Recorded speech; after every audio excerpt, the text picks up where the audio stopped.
तो पट्टा व्याकरण या हिंदी व्याकरण दोनों के अधीन वर्ण विचार पढ़ना है और हम उसी के बारे में करेंगे, स्वर और व्यंजन के बारे में।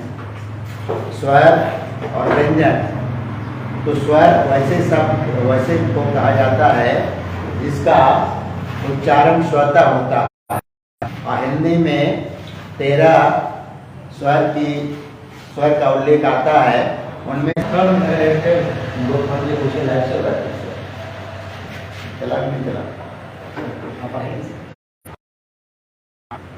इनके बारे में तो हम लोग जानेंगे। आ बना, ये हरस ई और ई मिलकर दीर्घ ई बना, यानी बड़ी ई छोटी ऊ मिलके बड़ी ऊ, यानी हरस दीर्घ तो ऐ बनेगा और आ में ओ जोड़ेंगे तो औ बनेगा। ये इस तरह से पूरा वर्ण बन जाता है। हरस ओ मन की दीर्घ ओ बना, इसको एक जातीय कहेंगे। एक जातीय, एक जात का ही बना, अ और आ एक जात है और ई और ई भी एक जात है और ऊ भी एक जात है, इसलिए इसको एक जातीय कहते हैं। जाते हैं और वो 8 स्वर है, ये 3 और ये 3, 6 और ये 2, 8, यानी अ हरस ई हरस ऊ में ये नाम दिया गया। अग्र स्वर मतलब जिसके उच्चारण में मुंह का आधा भाग खुलता है और इसको संवृत कहा जाता है, तो संवृत में अधिक खुलता है, विपरीत जो होता है उसमें अधिक खुलता है।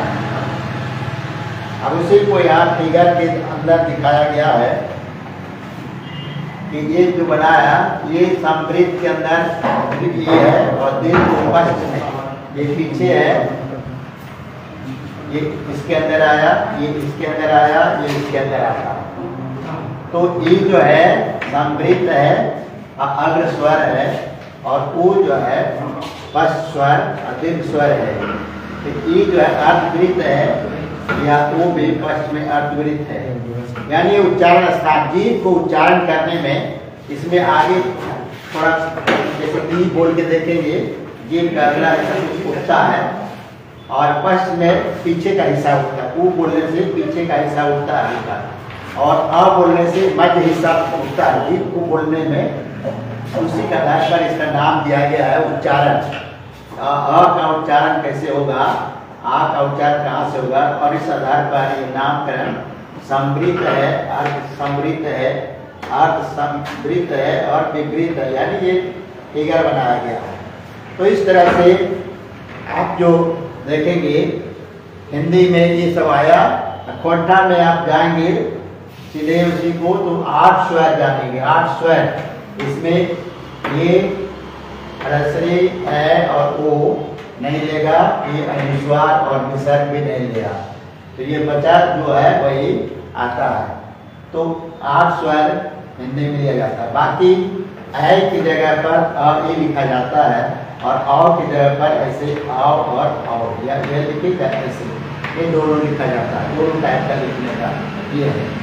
तो इस तरह से हिंदी में उसको जब ये जो बता गया, ये छोटा छोटा क्वेश्चन विकल्प में पूछा जा सकता है।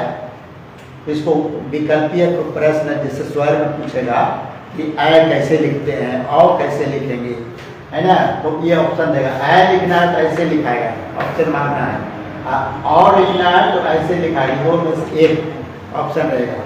तो जहाँ तक ये लिखता है इसको नहीं, और वो लिखता है आओ, इसमें खास करके इसी का उच्चारण अ और ऊ को उच्चारण ज्यादा किया जाता है, यानी लिखा जाता है ये इसका।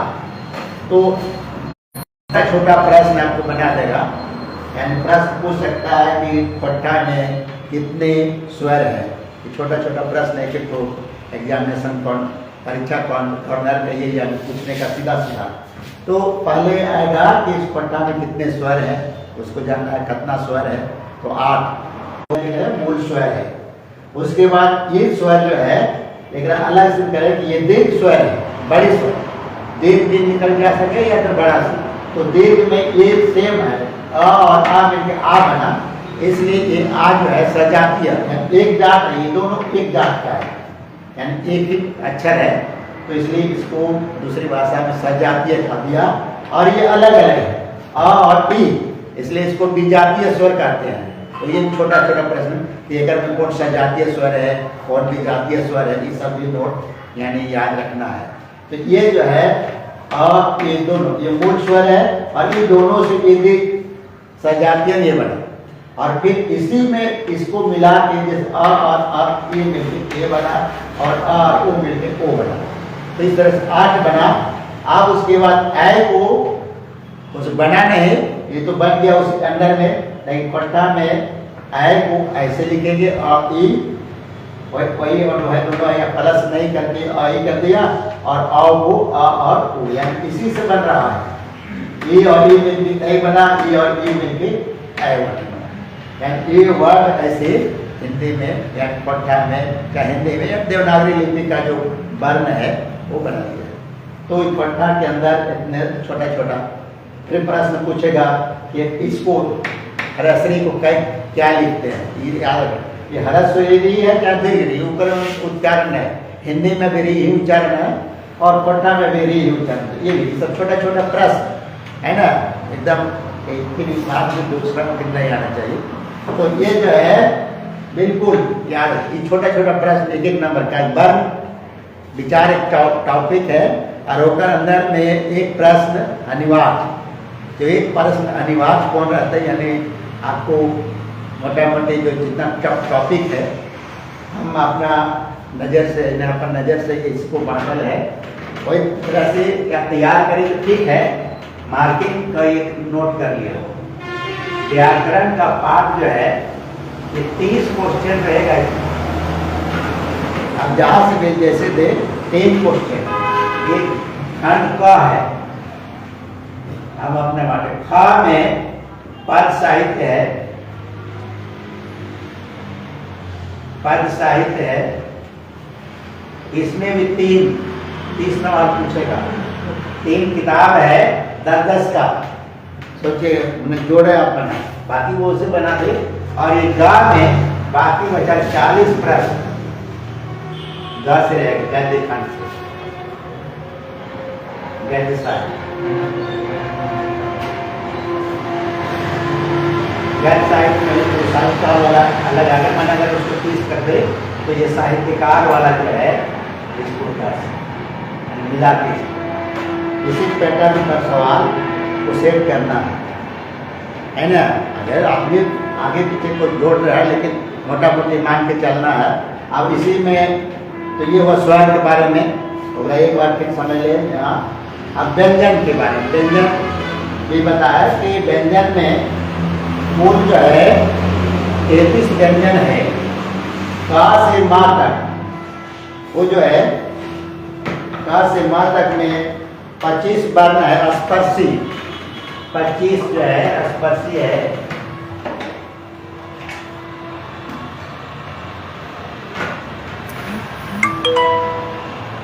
व्यंजन की परिभाषा है स्वर के मेल से जिसका उच्चारण हो।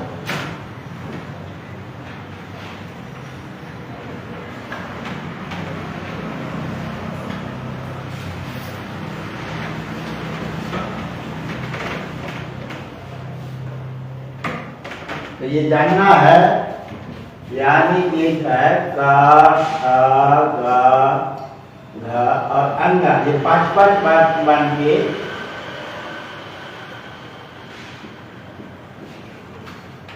ये जो है 5-5 का है।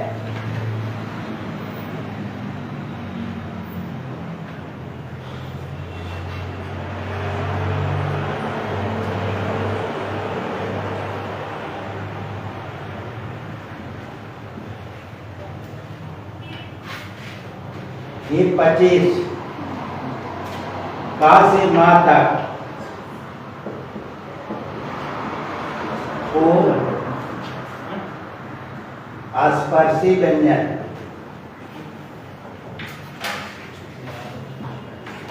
कहा जाता है स्पर्शी व्यंजन, यानी इसके उच्चारण में जीभ का कोई न कोई हिस्सा मुंह के अंदर का जो भाग है कहीं न कहीं टच करता है, छूता है, तो इसलिए इसको स्पर्शी व्यंजन।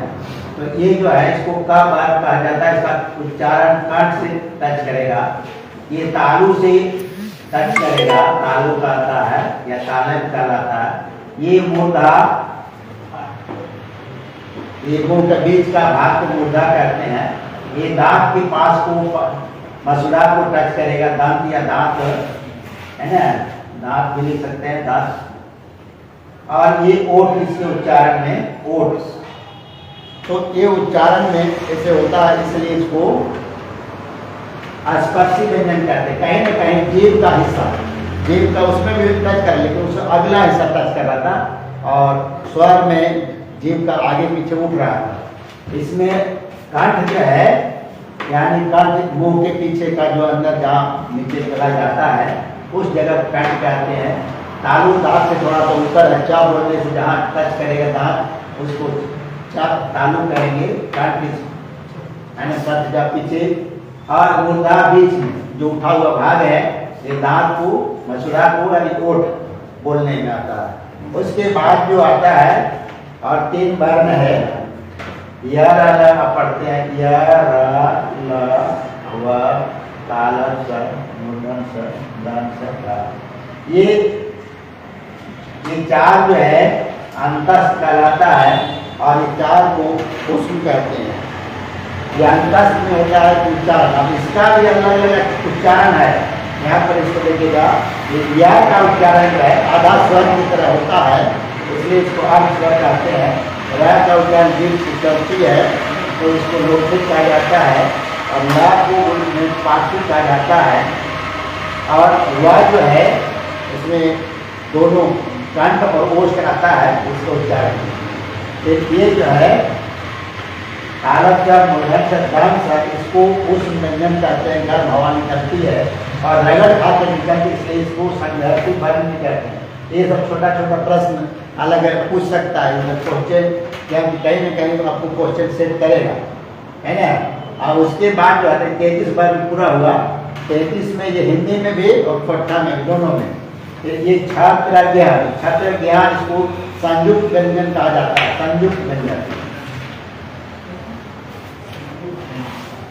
संयुक्त व्यंजन इसको कहा जाता है, यानी 2 व्यंजन के मेल से बना है। जैसे छ बना है तो का और सा से, ये का है और ये मूर्धन सा से छ बना है। आप आसानी से पकड़िए कैसे बनेगा, तो मोबाइल में देखिए, लिख करके अपने हिंदी में इसको छ को आधा मार दीजिए और इसको लिख दीजिए छ की बात। उसी तरह से का और रा को आधा मारिए, तो सीधा है, आपको कंफ्यूज इसमें और इसमें करेगा। या के लिए या और इया तो मारिए, इसको हाफ कर दीजिए और इसको मार दीजिए, आपको ये पकड़ लेगा मोबाइल में, आपको अपने पता चलेगा कैसे। आज जैसे हम उसको ट्राई कर रहे थे, एक किताब में दिया हुआ था, या के बाद या लिख दिया था, या के या लिख दिया था। अब इसको मार के देखते नहीं आता, इसको मार के देखे तो हो गया। तो हिंदी में आ जाता है, तो ये बना है ऐसे, तो इसलिए ये संयुक्त व्यंजन है। 2 व्यंजन के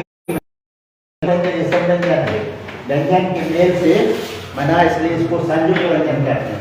अब इसके बाद इनमें से और एक प्रश्न पूछेगा, जो प्रश्न आगे आएगा वो इसको अनुनासिक कहते हैं, क्योंकि इसके उच्चारण में नाक से भी हवा निकलती है।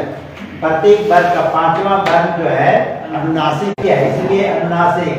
तो ये जो है यहाँ लिखेंगे द, इया, ये ना और ये मा। ये जो है ये 5 जो है अनुनासिक है। अब आगे जो पूछेगा उसको जानना जरूरी है। ये आगे इसको शॉर्ट में स्पर्शी व्यंजन का से माँ याद रखिए, क्लियर में का से माँ को स्पर्शी व्यंजन याद रखने का परीक्षा में ये सब छोटा छोटा अंतर सब, ये इसका ये, इसको ये और ये हो गया। अब उसके बाद आएगा घोष और अघोष। घोष और अघोष जैसे हुआ, इसमें जानना है। घोष माने होता है उच्चारण करने में हवा जो है रगड़ नहीं खाती है, उसको अघोष कहते हैं।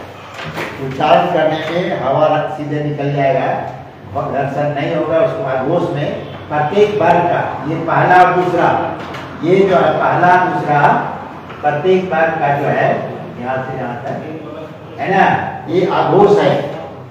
और इसके बाद ये तीसरा, ये जो है इसको घोष यहाँ लिखनी है, ये छोटा सा, उसको अपने याद क ख ग घ अंग, ये घोष है, ये अघोष है।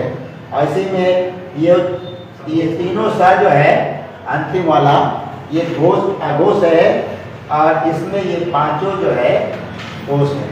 इसको छोटा छोटा भी याद रखना है, वैसे लिखा हुआ उसको व्हाट्सएप में भेज देंगे, है ना यार। तो यह समझना कि एकदम छोटे छोटे प्रश्न अलग अलग देगा, है ना।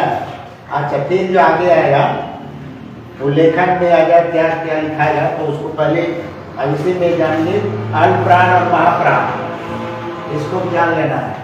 कल भी बताया तो फिर भी तो इसमें से दूसरा और चौथा जो है याद रखेंगे, जैसे का के बाद का ग घ अंग, दो अक्षर में एक जाएगा वो घोष अति महाप्राण हो जाएगा।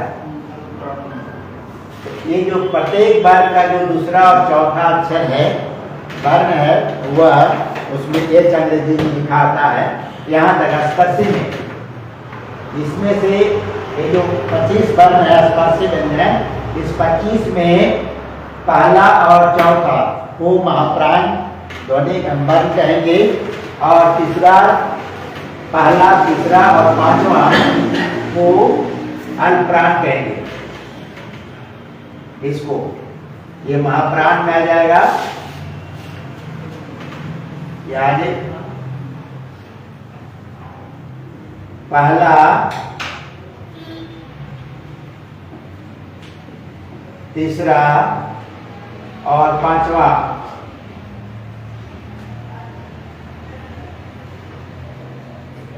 वर्ण जो है अल्पप्राण में आता है। जैसे गा हुआ, गा हुआ और ये अंग हुआ, प्रत्येक का यहाँ लिख दिए हैं। इसमें ये पहला, ये सब, ये तीसरा और ये पांचवा अल्पप्राण में आएगा, और इसमें सब में ये चाहता है। इसमें अब ये कहते हैं कि जैसे अब बाद में दो है, जैसे चार लिखने में जो CH लिखाता है तो ये अल्पप्राण है एक रहते हुए भी, और ये अल्पप्राण है क्योंकि छाप में इसको महाप्राण पकड़ रहा है, ये डबल छाप। और ये जो है ये स्वामी ऐसे नहीं रहता है, फिर भी ये महाप्राण है। बाकी ये जो है तालब स या मूर्धन स या ह, इसमें एक है। ये तीनों जो है अब बाद में ही जो आया एस में एच नहीं है, फिर भी ये महाप्राण हो गया, और इसमें CH में चा में है अल्पप्राण, जो पहला वर्ण है, तो ये महाप्राण को पकड़ना है। और अल्पप्राण ये सब में छोटा छोटा प्रश्न आपको देगा, सबको जानना है। अब आगे एक चीज कुछ है लेखन में, पट्टा लेखन में, ये हिंदी में भी आएगा। हिंदी का जो क्वालिफाइंग पेपर है उसमें भी ये पढ़ना है, तो ये भी जानना है उसमें भी और इसमें भी। अब आगे आएगा पट्टा लेखन में, शुरू में अगर या है तो ये जा लिखाएगा, जैसे वह याज्ञ का जय, वह है तो उसका वह लिखाएगा, जैसे है ना व्यक्ति लिखता है जब उसको व्यवहार वक्त, जैसे व्यक्ति ऐसे लिखता है, व्यक्ति हिंदी में जब ये ऐसे होता है ना, ये वक्त तो वैसे है, ये कहीं कहीं लगता है, लेकिन ये बीच में नहीं लगेगा, शुरू में ही है। एक बार एक प्रश्न कर दिया था एक लड़का व्हाट्सएप में कि ये सब है, ये सब कहते हैं, तो जो ऐसे है कि होई, तो होई ऐसे भी लिखता है और कोई ऐसे होई लिखता है, ऐसे है ना। और यह जैसे लिखा कि वचन तो जैसे है वचन से लगेगा वचन का, लेकिन जैसे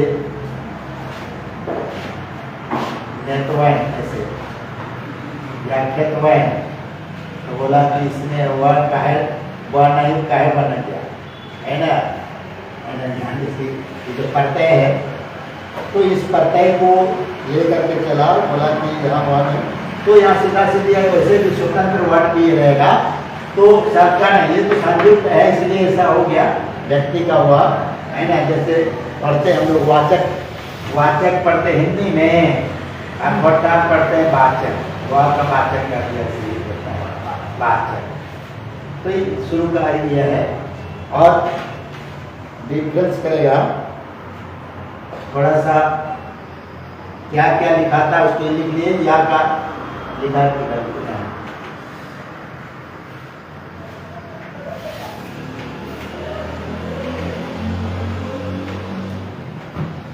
शुरू में जैसे या है तो उसको जा लिखेंगे, इसे बोलेंगे याज्ञ का जय,